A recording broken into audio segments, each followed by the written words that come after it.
ជំរាបសួរនិងសួស្តីអ្នកទាំងអស់គ្នាស្វាគមន៍សាជាថ្មីមកកាន់ការរៀនភាសាចិនថ្ងៃនេះខ្ញុំនឹងចែករំលែកអ្នកទាំងអស់គ្នាបន្តទៀតជាមួយនឹងពាក្យជាភាសាចិនចាអញ្ចឹងពាក្យទី31យើងថា昨天晚上昨天晚上ចា昨天晚上មានន័យថាពេលយប់ម្សិលមិញឬក៏ម្សិលមិញពេលយប់ពាក្យទី32明天早上明天早上ចា明天早上មានថាព្រឹកស្អែកឬក៏ស្អែកព្រឹក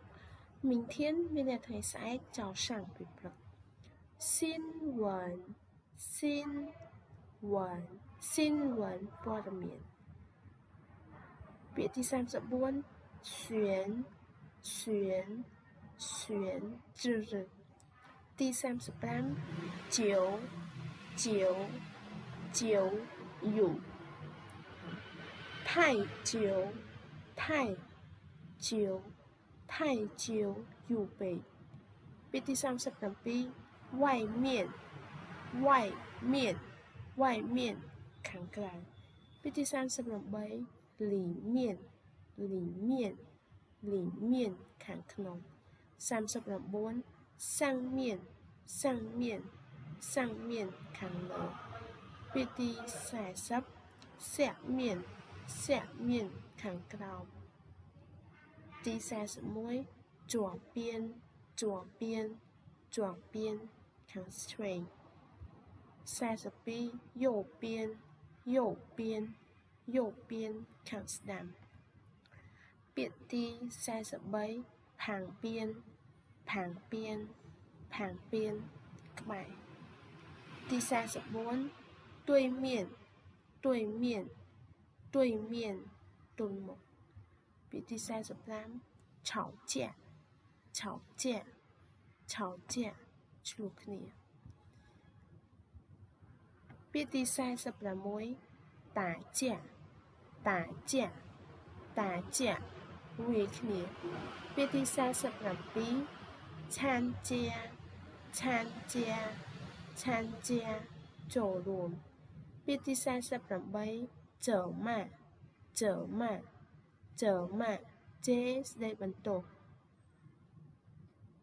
ពាក្យទី49比赛比赛比赛ប្រកួតពាក្យទី50拖拖拖ដោះពាក្យទី51拖掉拖掉拖掉ដោះចោលចាពាក្យទី52ឆ្វេងឆ្វេងឆ្វេងផ្លុំពាក្យទី53ឆាំងឆាំងឆាំងខ្លាំងពាក្យទី54用力用力用力ប្រើកម្លាំងពាក្យទី55回答回答回答ឆ្លើយពាក្យទី56活动活动活动សកម្មភាពឬក៏កម្មវិធីពាក្យទី57赚钱赚钱赚钱រកលុយពាក្យទី58花钱花钱花钱จ่ายលុយពាក្យទី59省钱省钱省钱សន្សំលុយពាក្យទី60存钱存钱存钱សន្សំលុយចាអញ្ចឹង省钱មានថាកាត់បន្ថយការចំណាយឧទាហរណ៍ថាយើងទិញអីត្រូវ$100អញ្ចឹងទៅអញ្ចឹងយើងសំយើងរកអាណាដែលរៀងធូរថ្លៃជាងហ្នឹងណាដែលវាអស់តា$90ឬក៏$95អញ្ចឹងអានឹងគេហៅថា省钱ដល់ពេល存钱មានន័យថាយើងសន្សំលុយបែបលក្ខណៈយើងផ្ញើនៅធនាគារឬមួយក៏លុយដែលយើងនៅសល់អញ្ចឹងយើងយកទៅសន្សំអញ្ចឹងអានឹងគេហៅថា存钱ចាអញ្ចឹងថ្ងៃនេះខ្ញុំចែករំលែកជាមួយនឹងអ្នកទាំងអស់គ្នាទៅប៉ុណ្ណឹងអរគុណសម្រាប់ការស្ដាប់ហើយសូមអ្នកទាំងអស់គ្នាពេញចិត្តវីដេអូដែលខ្ញុំចែករំលែកសូមជួយចុច like និង share អរគុណជួបគ្នានៅវីដេអូក្រោយសាកសួរ再见